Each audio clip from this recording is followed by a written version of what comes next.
Motor vehicle विभाग के गाड़ी के साथ रोड दुर्घटना में एक युवक की मौत। घटना से आक्रोशित जनता गाड़ी के कैले आग के हवाले।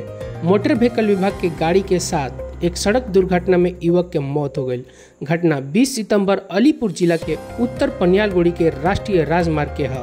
बतावल जाता कि मोटर व्हीकल विभाग की गाड़ी तेज रफ्तार से सामने से एक मोटरसाइकिल में टक्कर मार दिलस, जौना के बाद मोटरसाइकिल चालक के मौत हो गई। घटना के बाद आक्रोशित जनता जम के हंगामा कैले। पहले रास्ता जाम कैले, फिर गाड़ी में तोड़ फोड़ करके गाड़ी की आग के हवाले कर दिले। मृत व्यक्ति के नाम गोविंद रावा बतावल जाता, जे कालचीनी के निवासी रहला हन।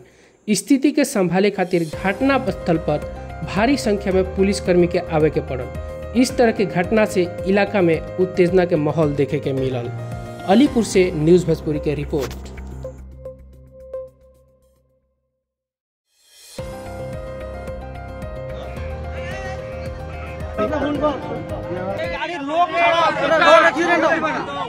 এটা রোড অ্যাক্সিডেন্ট বলে ধামা চাপা দিয়ে প্রশাসন। আমরা যাচ্ছি, উপযুক্ত প্রশাসন এসে প্রশাসন এবং এখানকার লিখিত লোকাল লোকের সঙ্গে বসে কথা বলে কেসটা সম্বন্ধে সম্পূর্ণ বিস্তারিত জেনে তারপরে যে প্রশাসন এই ব্যাপারে। কোন জায়গা এটা? দক্ষিণ পানিয়ালগুড়ি, দক্ষিণ পানিয়াল মাঝিটাবড়ি অঞ্চল, আলিপুরদুয়ার থানা, শামুকতলা পিএস, আলিপুরদুয়ার জেলা, শামুকতলা পিএস।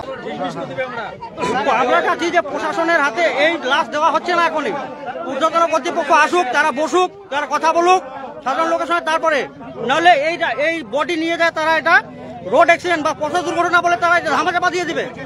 এই প্রাপ্তি পাবে না। এই যে মৃত ব্যক্তি, এর মৃত ব্যক্তির পরিবার তারা কিছু ত্রাণ সহযোগিতা কিচ্ছু পাবে না। সরকারি যে সহযোগিতা বা অ্যাক্সিডেন্ট কোন গাড়ি দিয়ে হয়েছে দাদা? এমবিআই মোটর ভেহিকেল, যে মোটর ভেহিকেল ইন্সপেক্টর আছে না, হ্যাঁ এমবিআই গাড়ি, সে এমবিআই গাড়ির দৌড়াতে এই চেনায় এই দুর্ঘটনা, এই দুর্ঘটনার জন্য এই সম্পূর্ণ দায়ী মোটর ভেহিকেল।